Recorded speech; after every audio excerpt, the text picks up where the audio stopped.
નમસ્કાર,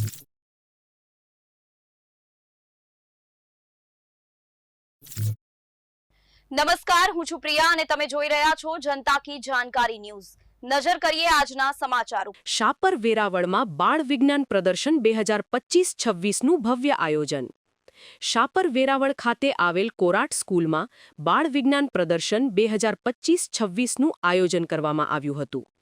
આ પ્રદર્શન GCERT ગાંધીનગરની પ્રેરણાથી તથા જિલ્લા શિક્ષણ અને તાલીમ ભવન રાજકોટ, જિલ્લા શિક્ષણાધિકારી કચેરી રાજકોટ અને શ્રી વિશ્વામિત્ર શાળા વિકાસ સંકુલ 4 ગોંડલના સંયુક્ત ઉપક્રમે યોજાયું હતું। વિકસિત અને આત્મનિર્ભર ભારત થીમ હેઠળ આયોજિત આ પ્રદર્શનમાં વિવિધ શાળાના વિદ્યાર્થીઓએ તેમની વૈજ્ઞાનિક પ્રતિભા, સર્જનાત્મક મોડલ્સ, પ્રોજેક્ટ્સ અને નવીન શોધો રજૂ કરી હતી। વિદ્યાર્થીઓએ ટેકનોલોજી, પર્યાવરણ, કૃષિ, નવી ઉર્જા, આરોગ્ય અને રોજિંદી જીવનમાં ઉપયોગી વિજ્ઞાન આધારિત મોડેલ રજૂ કરી ઉપસ્થિત શિક્ષકો અને મહેમાનોની પ્રશંસા મેળવેલી। પ્રદર્શનનો હેતુ વિદ્યાર્થીઓમાં વૈજ્ઞાનિક દૃષ્ટિકોણ, નવીનતા અને સંશોધન પ્રત્યે રસ જાગૃત કરવાનો હતો। આ સમગ્ર કાર્યક્રમને સફળ બનાવવા શિક્ષક મંડળ, આયોજકો અને સ્થાનિક સંસ્થાઓએ મહત્વપૂર્ણ યોગદાન આપ્યું હતું। કમલેશ વસાણી, શાપર વેરાવળ, રિપોર્ટર।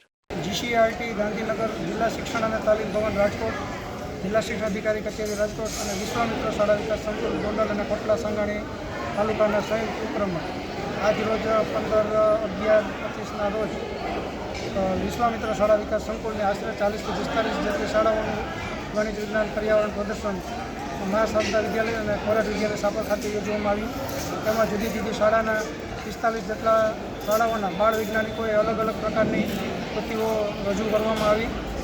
આ એક પ્રોગ્રામ થકી સરકારશ્રી દ્વારા બાળકોને એક વૈજ્ઞાનિક બને, ભવિષ્યના અબ્દુલ કલામ બને એ રીતે પ્રોત્સાહન આપવા માટે ગણિત વિજ્ઞાન પર્યાવરણ પ્રદર્શનનું દર વખત આયોજન થતું હોય।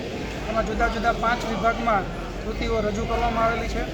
દરેક વિભાગની અંદર એક સર્વશ્રેષ્ઠ કૃતિ હોય તે સર્વશ્રેષ્ઠ કૃતિઓને જિલ્લા કક્ષાના ગણિત વિજ્ઞાન પર્યાવરણ પ્રદર્શન માટે ભાગ લેવા જતા હોય છે।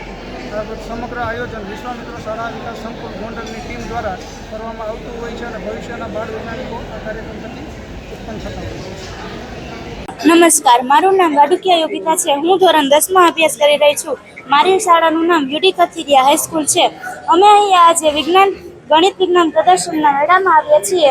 અમે અહીંયા આજે અમારી વેક્યુમ કાર લઈને આવ્યા છીએ। આ કારનો ઉપયોગ એ છે કે રોડ રસ્તા પર પડેલા કચરાનું યોગ્ય રીતે વ્યવસ્થાપન કરવું। તમે જોઈ શકો છો કે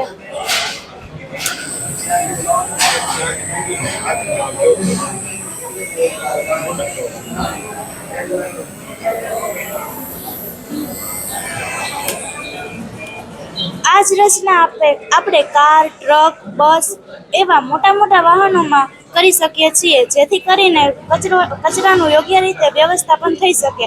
આ કચરાને આપણે પાછો ઠાલવવા માટે એક રિસાયકલિંગ સેન્ટર બનાવવું જોઈએ અને ત્યાં બધો કચરો ઠાલવવો જોઈએ, જેથી કરીને આ કૃતિ એવી છે કે જેથી કરીને કોઈ પણ વ્યક્તિ કે શ્રમ વિના સમય બચાવીને આપણે કચરાનું વ્યવસ્થાપન કરી શકીએ છીએ। હાલ સ્વચ્છ ભારત અભિયાનનું સૂત્ર પરથી અમે આ કૃતિને અપનાવી છે અને આપણે સૌ સાથે મળીને અપનાવીએ। અસ્તુ।